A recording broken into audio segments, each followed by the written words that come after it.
Vamos lá. Estamos gerando um corte aqui específico. Não é à Boss toa- é não o à melhor toa que os pedal, caras por quê? tão, o quê? 50 anos no mercado? Sei lá. Mas por que você acha? Isso é interessante. Por que você acha que a Boss fabrica os melhores pedais? Cara, eu gostaria que um pedal meu, daqui a...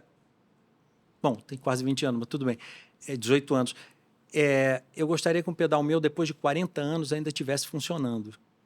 E eu vejo pedais da Boss de 40 anos de idade funcionando. Excepcionalmente, trocou um jack ou a chave, às vezes, e tudo, mas, cara, a construção dos caras é primordial.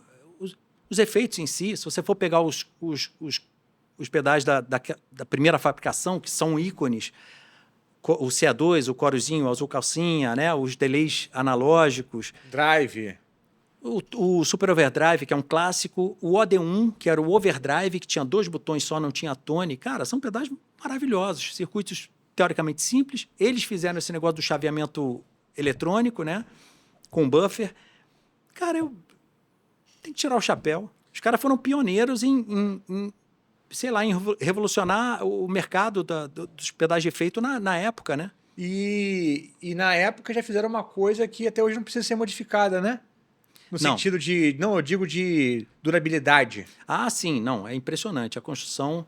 Eu postei outro dia no meu Instagram, eu peguei uma carcaça, eu já fiz muito recase de pedal Boss. O cara quer tirar e botar numa outra caixinha, e aí coloca um boost junto, etc. Então eu fico com as carcaças dos pedais. Eu coloquei na minha casa, eu coloquei a campainha, um pedal da Boss. Eu fiz que o Pedrone legal! também, o Pedrone também fez. Eu vi que ele tem lá. Eu vi. Entendeu? Aham.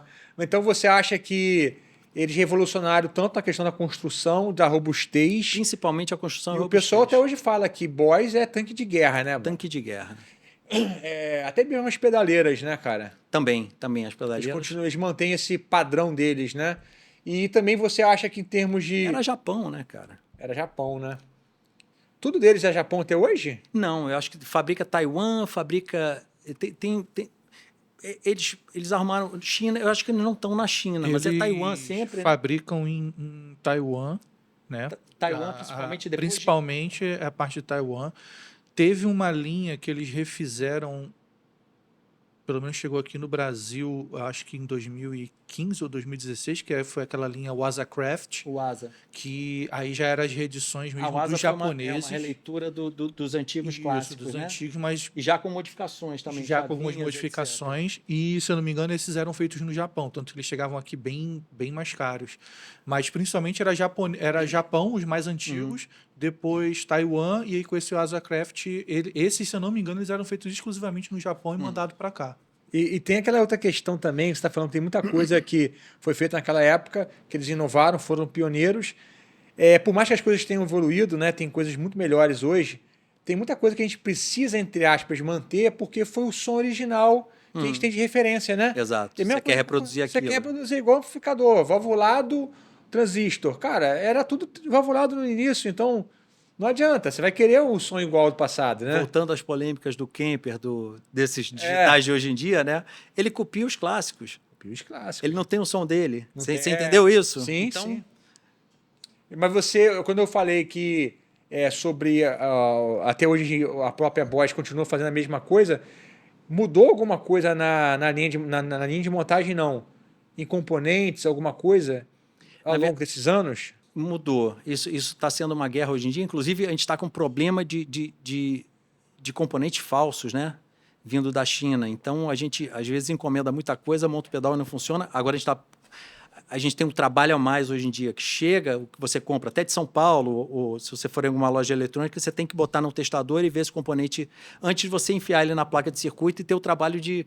Caraca! Então, um circuito integrado que você usa para uma distorção, às vezes você montava e tá esquisito o som, tá não sei o quê, aí você vai procurando, é o circuito integrado falso. Então, o circuito integrado falso tem dois problemas, pelo que eu entendi. Um, às vezes, nem liga. Exatamente. O segundo, quando liga, estraga na qualidade. O som. Exatamente.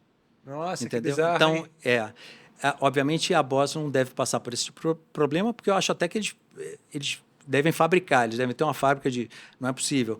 Mas o que mudou, eu não sei em que ano que mudou isso, mas passaram a ser os microcomponentes, né? A nanotecnologia. Então, um resistor que era PTH, que era um resistor grandinho assim, não os de amp grandes, o resistor normal, ele passou a ser um negocinho assim, que você tem que trabalhar com pinça e com uma solda especial, etc. Ok. Entendeu? Então, essa nanotecnologia é mais difícil para manutenção, é mais fácil para montar e mais barato. Ok. Então, o pessoal reduz custo e tudo, mas é mais difícil para manutenção, e a gente pode até falar disso sobre os pedais nacionais, né? Por que comprar pedais nacionais? Primeiro, você vai ter o suporte aqui, Sim. entendeu? A não ser que você tenha assistência técnica. Então, o pedal da Boss dá um problema, um pedal novo, o Asa aí, um pedal caro, o Asa, dá problema e está na garantia. Você vai ter que mandar para uma autorizada aqui ou em São Paulo, Ok. no estado que você tiver, e aí eles provavelmente vão pegar a placa inteira e trocam. Eles não vão pegar aquele componente que deu, eles não vão achar o defeito. É muito mais rápido para uma autorizada, você pega uma placa, troca e devolve. Entendi. Entendeu? Mas essas trocas não impactaram no som. Não. Cara, Há controvérsias? há controvérsias. Entendeu? Tanto que falam que um capacitor de uma marca tal, o mesmo valor de capacitor de uma marca tal e de uma marca Y vai dar diferença no som. Eu não acredito nisso. Você não acredita, tá? Não. Entendeu? Mas os puristas acreditam. É o negócio do true bypass e do buffer. Se você fizer um teste às cegas, se eu colocar 2 pedais iguais, eu monto 2 pedais meus, tá? Um true bypass e eu faço um buffer. Se eu não te mostrar qual é qual, você não vai saber me dizer qual é qual. Mas o próprio Pedroni veio aqui e falou, cara, se você me dá 2 gravações, uma com Kemper replicando um Marshall JCM 900, ou um original, eu não sei se eu vou saber distinguir, né, Exato. ouvindo apenas, né? Os caras realmente chegaram num patamar muito incrível, né? Mas pode ser que tenha um cara ou outro que, tô sentindo aqui, que tem uma pequena diferença, né? Você conhece o Léo Amoedo? Claro, pô, monstro. São 2 caras que têm... o Léo Amoedo e o João Castilho, tá? O João Castilho tem um ouvido absurdo. E ele é muito fuçador. Uhum. Tá? O João Castilho, se ele achar que tem um negócio esquisito ali, que tem uma diferença e tudo, ele sabe e ele detecta e ele tenta corrigir aquilo. Seja com técnico ou ele mesmo, tá? E o Léo Amoedo, ele jogava no computador. Ele falava, tem uma diferença aqui, esse cabo aqui tá assim... São bem atentos, assim, em relação a isso. Se incomoda eles, né? Tem que mexer mesmo. Obrigado por ter assistido a esse corte do Starlink Cast. Você pode assistir o episódio completo aqui na descrição do vídeo. E aproveita se você é guitarrista para fazer parte da maior escola virtual do Brasil, exclusiva para guitarristas, tocando ali no QR Code ou então na descrição do vídeo. Te aguardo lá.